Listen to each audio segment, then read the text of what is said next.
as you were saying about how this conflict that you could even say is a continuation of what was going on in the Cold War, of the West attempting to exert its ideology on the world.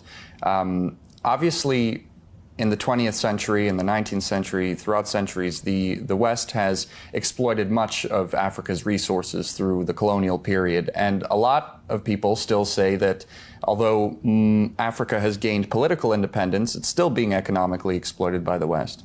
So would you say that this struggle is still going on against like neo-colonialism, as you could say? And how would that need to be won? It's trendy. It's trendy. That's why I started by saying, let's look at it from a historical context. It's trendy. It's a pattern. It's a pattern of behavior. It's a cultural pattern for them to come up and change it. What difference does it make, whether it's slavery, colonialism, or hegemonistic? It's a matter of grabbing, controlling, and using all possible tools of achieving that. I call it a fantasy. It's a sickness. It's a cultural sickness for people to continue generations working on this matter.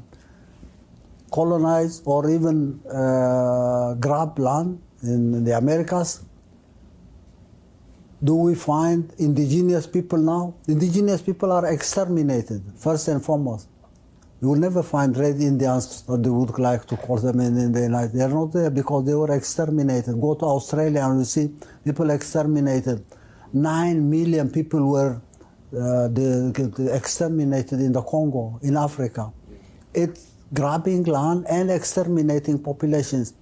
When you start doing something, let's say cotton plantation in the United States, they had to take slaves from Africa as cheap labor. Slavery was there, and the objective was very clear.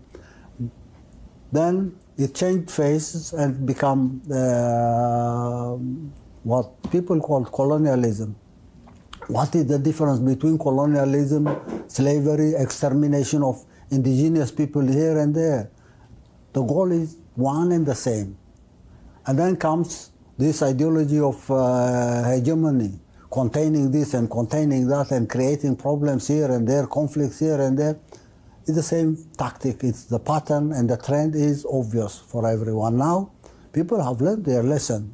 They're working in solidarity to extricate themselves out of this cycle. It's a cycle. It continues. It happens. Yeah, names may change, tactics may change, but it's the same objective. And we're saying now, in the 21st century, we need to create the ground or prepare the ground for a new world order.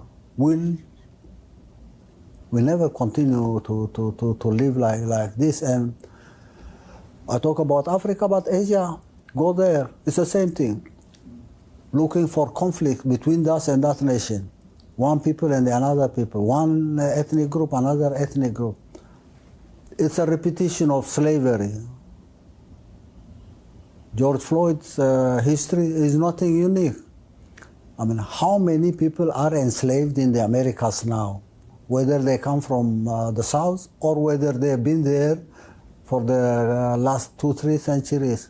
The same thing going on in many parts of the world. So it's trendy. The pattern is the same. Tactics may change. The tools they use may change with times. But again, I say it's the same trend and the same ideology that we face. And the good thing now is the awareness that we see evolving everywhere, and the organization and the solidarity that is taking shape, like what we've seen the last 2 summits. Russia-Africa summit is not unique. It's part of the broader strategy where people of the world are saying we don't want to go on suffering from this sick ideology. Well, one of the things that the Russian president mentioned, actually, at the Russia-Africa summit was that as the multipolar world continues to rise, Africa as a unit is going to grow into a great political and economic power on the world stage. I'm interested to hear your thoughts about how you think the emergence and the growth of this multipolar world is going to change the way Africa looks politically and economically. Would you say it would become more united, like maybe a Pan-African kind of idea, or how do you think it will change? It's, as I mentioned earlier, it's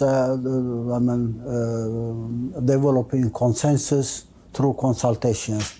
These summits are mechanisms for consultation, exchanging ideas, sharing ideas, and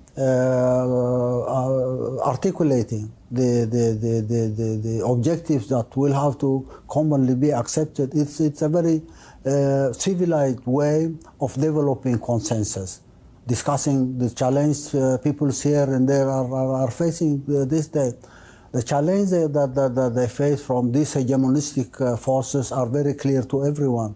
Now we can say we have developed a consensus on what the challenge for the generations to come will be here or there. And going beyond developing consensus.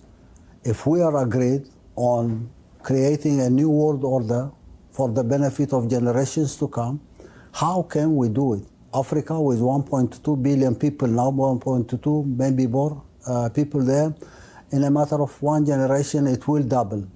Are we preparing for change, for finding a better environment and making our contributions so that future generations will not suffer like what our forefathers have seen? Definitely, we'll have to find solutions for this problem. That's where you have to go into working out the details of the objectives. What are the goals and objectives economically, in a number of sectors, a number of industries? How can we possibly develop an infrastructure? How can we develop strategies for energy integration? How can we develop our resources so that we can achieve food security, not for now, but for a generation to come? How can we cooperate and create complementarity in each and every sector, in each and every industry? What are the resources that we have available? Africa, with not a population of 1.2 billion, but it says that Africa has more than 60% of global endowments. Everything is there: minerals, natural resources, manpower, and everything. It's underdeveloped. Definitely, it will have to find ways of making life better for generations to come. And this will not be happening within the continent, but the continent will have to work in solidarity. Russia has technology, Russia has resources, Russia has advantage in a number of areas. So bringing these resources to a level where ultimately you will multiply. It's a multiplier where synergy will create more of an opportunity, will create or come up with a solution for all these problems. We'll go for details. What are the sectors that we engage jointly to develop a strategy and make realizable plans by mobilizing available resources? The resources are there. We need to only create the architecture for integration and complementarity within sub-regions at the continental level, within Africa as a continent, among Asia, Africa, Latin America, Europe, and Americas. It's an evolving process. So building consensus and going beyond consensus, identifying or even qualifying programs that will have to be implementable by mobilizing available resources, education, technology, all sorts of resources are being mobilized. And this second summit, everyone was coming with own ideas, but ultimately you find the similarities. Even the approaches are coming to take a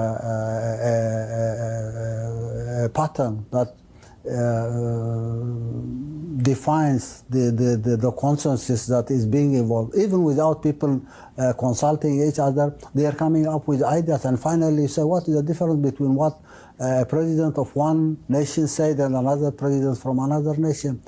they share the same experience, they have the same concerns, and ultimately they are working together to change things for better.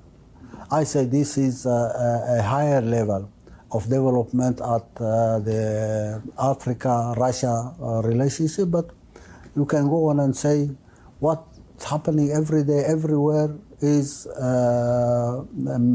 confirming the fact that global awareness is growing. The details will be worked out. The third summit will have a higher level of organization, and we will talk about concrete programs, achievable programs. We will talk about the resources that are being mobilized to achieve these goals. So we're moving forward, as I see it, within the context. The context is always the same. Well, I'd also like to ask you, I mean, your country has faced sanctions. The Russian Federation is now the most sanctioned country in the world. Even more sanctions are on Russia than even North Korea or Iran. And, you know, through the process of developing further cooperation with Russia, the African continent, they're going to have to find a way to basically get around these Western sanctions as much as possible. And there have been some discussion on how to do that. For example, using national currencies in international transactions, working through multinational organizations like the African Union. What kind of other strategies do you think can be developed to achieve that? It's that one tool, for example. I mean, we need to get out of this euro-dollar cycle. I mean, each and every sovereign nation will have to have its own monetary policies, and the monetary independence will have to be there. If global architecture of monetary system is controlled by these hegemonistic forces, definitely it is going to be a tool available to these guys to impose sanctions here and there.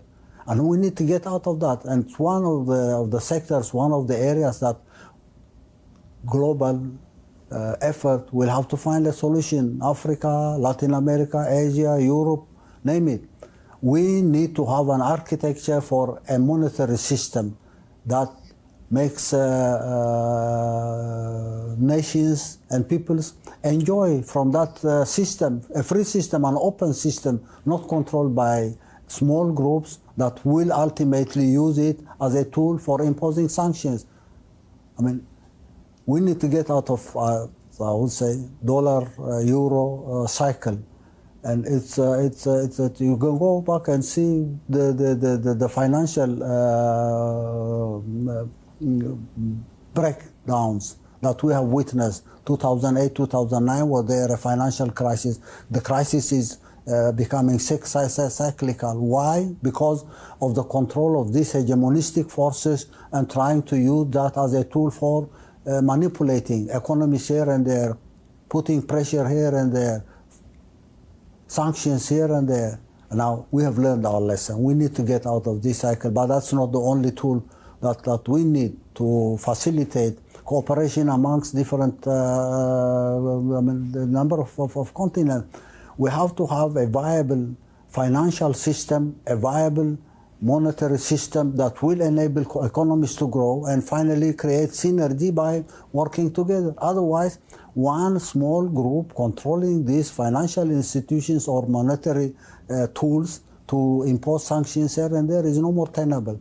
And we'll have to find a solution for that. And yeah, debts here and there, obstacles here and there, but ultimately designing a strategy or working on a strategy that will benefit everybody else and allow everybody to make his contributions in going forward is an imperative. It's an imperative that we have to work on seriously.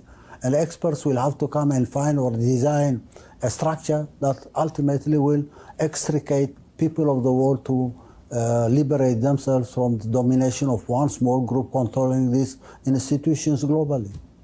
Well, Mr. President, it was really fascinating hearing your insight into all that. Those are all the questions I have. It was, again, I want to say thank you very much for giving us